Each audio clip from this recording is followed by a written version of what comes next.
반갑소. 내 이름은 전두환이라고 하오. 맞소. 그대들이 잘 알고 있는 독재자이자 가장 미움받는 대통령이오. 하지만 내가 처음부터 독재자였던 것은 아니라 내가 대통령 자리에 오르기까지 나에게는 많은 일이 있었고 많은 경험들이 있었소. 부디 이 죄인의 이야기를 들어주시오.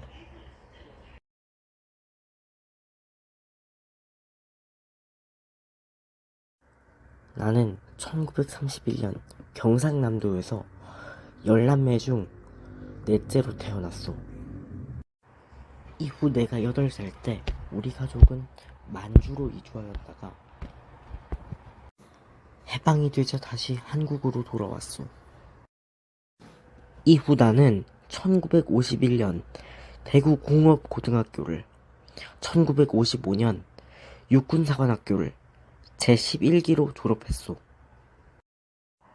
그러던 1961년 5월 16일 대한민국을 뒤흔드는 사건이 발생하오. 바로 당시 육군 소장이던 박정희 장군이 자신을 따르는 군인들과 함께 쿠데타를 일으켜 윤보선 대통령과 장면 내각을 축출해버린 것이오. 이후 나는 재빨리 쿠데타 지지선언을 했고 그 결과로 박정희에게 발탁되어 권력을 누릴 수 있었소.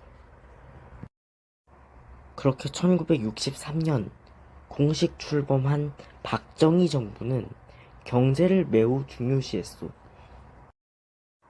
6.25 전쟁 이후 찢어지게 가난했던 대한민국에 고속도로가 깔리고 인프라가 건설되어 산업화가 시작되었소.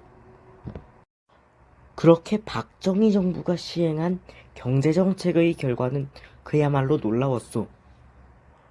60년대 중반부터 70년대 말까지 연평균 경제성장 속도가 10%를 넘어선 것이오. 그렇게 1인당 국민 총소득이 100달러에서 1979년에는 1700달러를 넘어서게 된다오.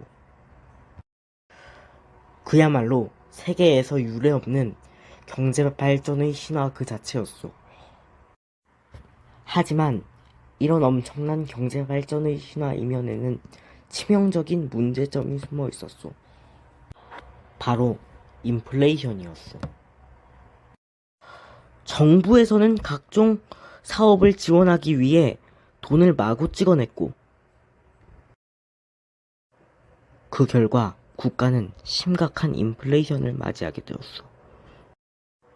거기에다 오일 쇼크까지 터지며 대한민국 경제는 점점 더 위기로 몰리게 되오. 어쨌든 나는 그렇게 독재를 따르며 순탄하게 진급을 할 수 있었소.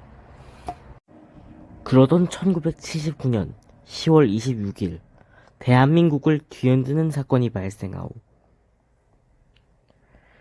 바로 중앙정보부장 김재규에 의해 박정희 대통령이 암살당한 것이오. 급한 대로 최규하 국무총리가 대통령 권한대행을 맡았고 나는 합동수사본부, 줄여서 합수부의 대장이 되게 된다오. 그리고 그런 나를 탐탁치 않게 생각하고 있는 사람들이 있었으니 바로 육군참모총장 정승화를 포함한 친정승화 계열 장교들이었소. 그들은 나를 어떻게든 자리에서 끌어내리려고 했소. 그래서 나는 결심했소. 내가 먼저 그들을 치기로 말이오. 바로 내가 이끌던 군내 사조직 하나회를 이용해서 말이오.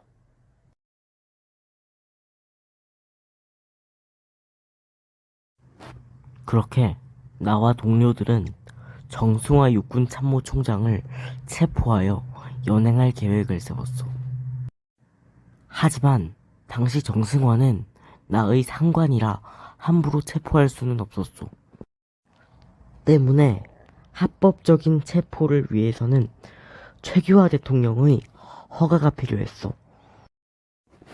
그렇게 1979년 12월 12일 나와 동료들은 쿠데타를 일으켰고 정승화 체포에 대한 허가도 최규하 대통령으로부터 겨우겨우 허가받는 데 성공했어.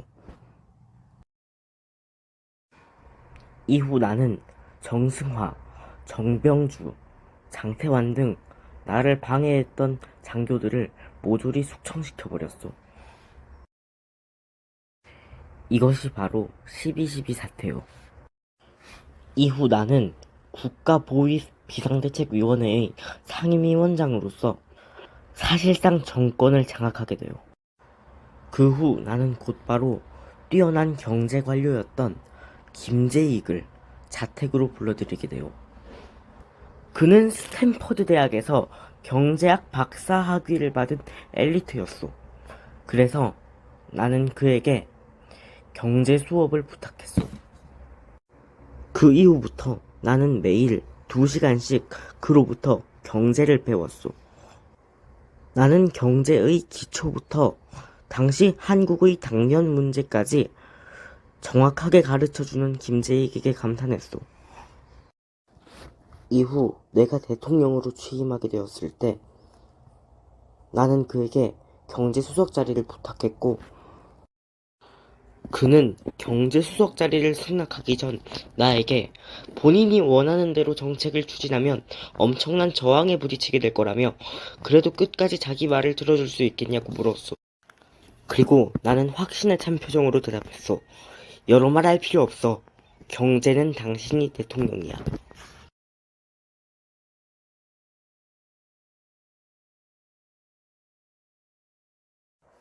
결국 1980년 8월 16일 최규하 대통령은 하야하게 되고 나는 선거인단에 의한 간접 선거를 통해 스스로 대한민국 제11대 대통령으로 취임하게 돼요.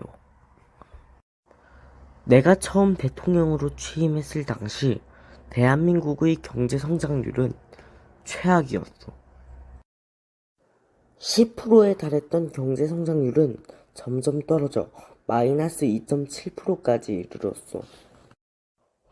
또한 오일 쇼크가 일어나면서 소비자 물가 상승률은 1979년에 18%를 기록했고 1980년에는 30%까지 올라가게 돼요.